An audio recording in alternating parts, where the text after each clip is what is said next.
ಕೆರೆ ಹಿಡಿಯುತ್ತೆ. ನಮ್ಮ ಕೋಲಾರ ಜಿಲ್ಲೆಯಲ್ಲಿ ಅತ್ಯಂತ ದೊಡ್ಡದಾದ ಕೆರೆ. ಈ ಕೆರೆ ಸುತ್ತಮುತ್ತಲು 14 ಹಳ್ಳಿಗಳಿಗೆ ನೀರು ಸರಬರಾಜಾಗ್ತದೆ.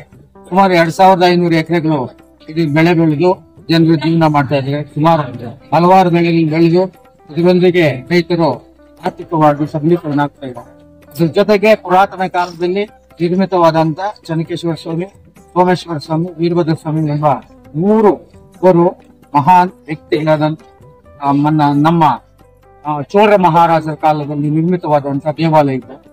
ಇವು ಆಧುನಿಕವಾಗಿ ಕಟ್ಟಬೇಕಂದ್ರೆ ಎಷ್ಟೋ ಯಂತ್ರಗಳು ಬೇಕಾಗ್ತದೆ. ಆದ್ರೆ ಅಂತ ಯಂತ್ರಗಳು ಇಲ್ಲದೆ ಕೂಡ ನಮ್ಮ ಇತಿಹಾಸ ಪೂರಿತವಾಗಿ ಈ ದೇವಸ್ಥಾನಗಳನ್ನ ನಿರ್ಮಾಣ ಮಾಡಿದ್ದಾರೆ.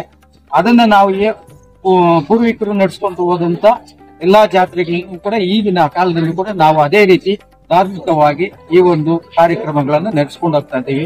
ನಮ್ಗೆ ಮುಂದೆ ಸರ್ಕಾರ ಸಹಾಯ ಮಾಡಿದ್ರೆ ಅಥವಾ ದಾನಿಗಳು ಸಹಾಯ ಮಾಡಿದ್ರೆ ಒಳ್ಳೆ ದೇವಸ್ಥಾನವನ್ನ ಮರು ನಿರ್ಮಾಣ ಮಾಡ್ಬೇಕಂತ ಹೇಳ್ಬಿಟ್ಟು ನಾವೆಲ್ಲರೂ ಒಂದು ಪಣ ಕಟ್ಟಿದೀವಿ. ಅದಕ್ಕೆಲ್ಲರೂ ಕೊಡ್ತಾರೆ ಅಂತ ನಮ್ಮ ಭಾವ. ಏನೇನು ಕಾರ್ಯಕ್ರಮಗಳು ಹಮ್ಮಿಕೊಂಡಿದ್ದೀವಿ? ನಾವು ಜಾತ್ರೆ ಪ್ರಮುಖವಾಗಿ ಸುಮಾರು 9 ದಿನಗಳ ಕಾಲ ಆಗಮ ಪಂಡಿತರಿಸಿ ಮೊದಲನೇದಕ್ಕೆ ಅಂಕುರಾರ್ಪಣ ಧ್ವಜಾರೋಹಣ ಮಾಡಿ ಅದ್ರ ಮುಂದೆ ಬಲಿಹಾರವನ್ನ ಈ ಗ್ರಾಮದಲ್ಲಿ ಬಲಿಪೀಠಗಳನ್ನ ನಿರ್ಮಾಣ ಮಾಡಿದ್ದಾರೆ.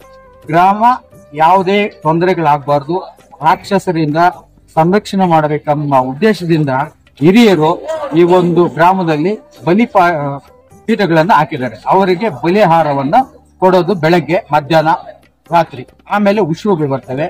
ಹೀಗೆ 9 ದಿನ ಅದಾದ್ಮೇಲೆ ಲಾಸ್ಟ್ನೇ ದಿವಸ ಎಲ್ಲಾ ನಮ್ಮ ಗ್ರಾಮದಲ್ಲಿರುವಂತ ಎಲ್ಲಾ ಆದಿ ದೇವತೆಗಳನ್ನ ನಾವು ಉತ್ಸವ ಮುಖಾಂತರ ಮೆರವಣಿಗೆ ಮಾಡಿ ಪಟಾಳಮ್ಮ ದೇವಿಯನ್ನ ಕರಗ ಉತ್ಸವವಾಗಿ ನಾವು ಕರ್ಕೊಂಡು ಸುಮಾರು 9 ಉತ್ಸವಗಳು ನಮ್ಮಲ್ಲಿ ನಮ್ಮ ಆದಿ ಬೀದಿಗಳಲ್ಲಿ ಪಲ್ಲಕ್ಕಿ ಇರುತ್ತೆ.